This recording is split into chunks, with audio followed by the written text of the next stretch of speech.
Well, as a matter of fact, I have done that. And people outside of me have done that as well. There are a lot of people out here who would rather walk off their job and be fired before staying in a situation where they are constantly being disrespected and berated. There are a lot of people out there like that. So this notion that nobody would do that is just false. I've done it before, and there are many other people that have done the same thing. And the difference between me, many other people, and Shannon Sharpe is that Shannon Sharpe is a multimillionaire. Shannon Sharpe does not need to sit there and tolerate that type of disrespect. So why he sits there and tolerates such disrespect is beyond me.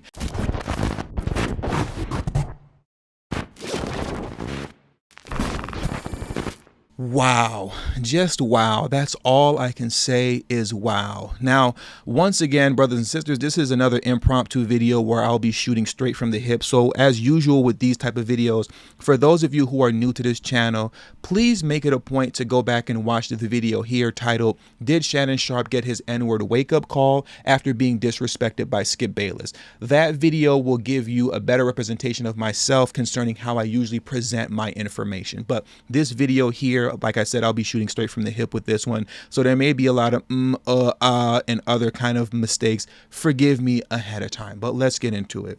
Shannon Sharpe returned to Undisputed today, and upon returning to Undisputed, he attempted to bring up Skip Bayless's Damar Hamlin tweet.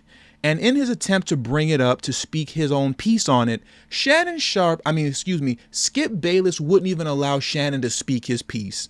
He wouldn't even allow Shannon to open his mouth.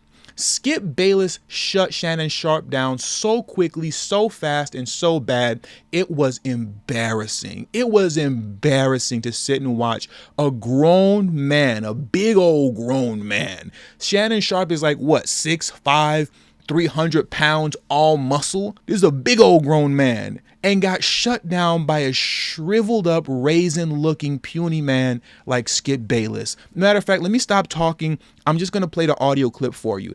And for those of you who may be watching this video later, there is a slight possibility that Undisputed might hate on this video and I'll have to remove the audio clip. Please forgive me if you're watching it and the clip doesn't play. Hopefully I'll still be able to keep this up. Fair use, fair use, fair use. Now let's get into it. Watching that game on Monday night, what happened to Damar Hamlin struck me a little different.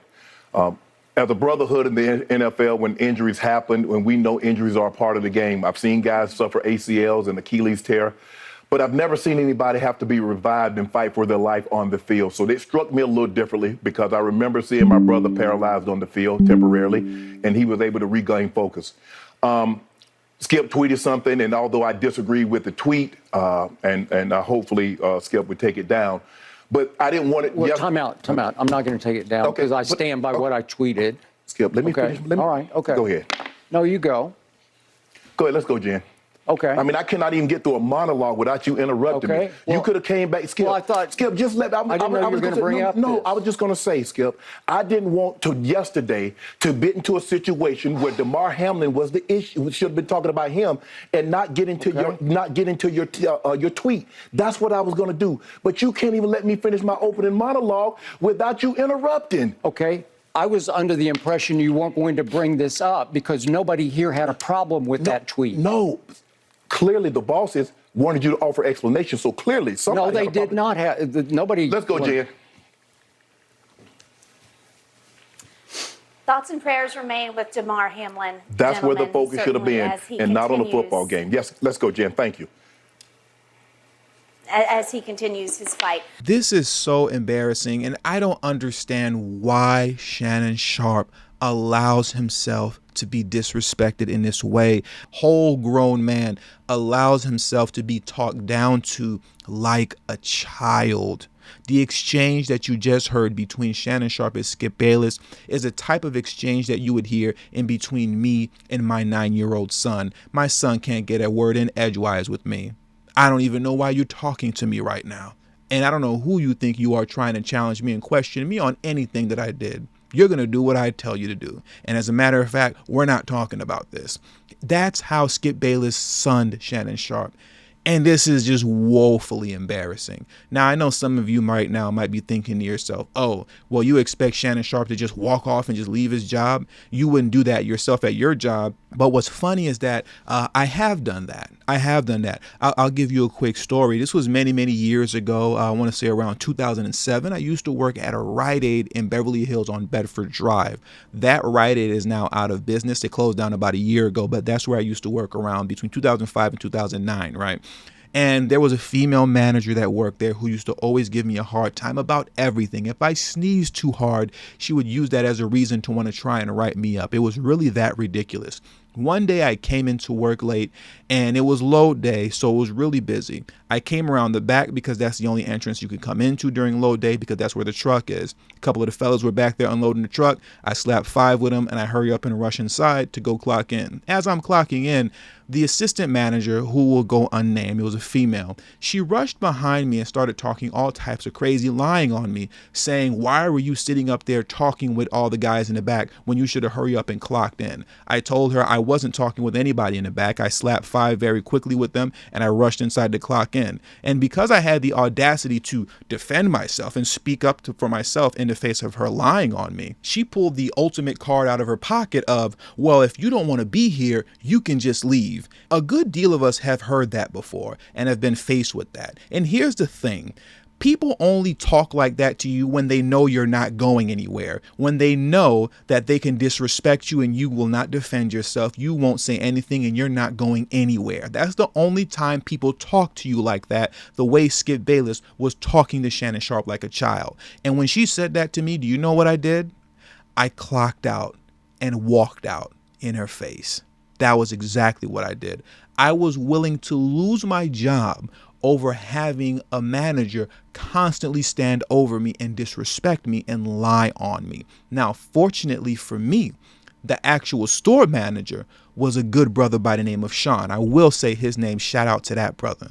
And he called me up about an hour later once he got in. He asked me what happened. And I told him she was talking to me all type of crazy, disrespecting me and lying on me, and I'm not going to tolerate that. And mind you, I had complained to Sean about 2 or 3 times about her already, so he knew the history between us. And when I told him what happened, he said, okay, you know what? Take about 2-3 days off to cool off, because what's supposed to happen is that I'm supposed to fire you. What's supposed to happen once you walk off the job like that abruptly, it's like abandoning post. You're supposed to be immediately terminated. But let me handle this. Just take a couple of days off. About 2 or 3 days went by. I came back in, clocked into work, and still had my job because that good brother Sean held it down for me. He wouldn't allow me to get fired based off of another person disrespecting me and me having the audacity to stand up for myself as I should be able to, right? So he didn't allow that to happen. So I just wanted to share that story with you right now before anybody tries to turn around and say, oh, you wouldn't do that. Well, as a matter of fact, I have done that. And people outside of me have done that as well. There are a lot of people out here who would rather walk off their job and be fired before staying in a situation where they are constantly being disrespected and berated. There are a lot of people out there like that. So this notion that nobody would do that is just false. I've done it before, and there are many other people that have done the same thing. And the difference between me, many other people, and Shannon Sharpe is that Shannon Sharpe is a multimillionaire. Shannon Sharpe does not need to sit there and tolerate that type of disrespect. So why he sits there and tolerates such disrespect is beyond me. He got his N-word wake-up call once before. Everybody said, oh, you're overreacting. It wasn't an N-word wake-up call. Why are you making everything racial? Now, once again, Shannon Sharpe is getting his N-word wake-up call again. And he looked and sounded just as foolish and as childish as he did the first time around. Skip Bayless treats Shannon Sharpe like he's a little boy, and he treats him like that because Shannon Sharpe allows it, and it's shameful. It is shameful that Shannon Sharpe has not developed a backbone strong enough to stand up to Skip Bayless and walk off that show, because he doesn't need Skip Bayless. Skip Bayless needs him. So I'll leave it right there. I don't want to beat a dead horse with this one. We all get the point. Brother Shannon Sharpe, please develop a backbone and walk off. Please do so. Brothers and sisters do that every day, and they're not multimillionaires like you are. You are a multimillionaire. You do not need to sit there and be disrespected by Skip Bayless the way that you sit there and do. I don't know what else to say other than it's shameful.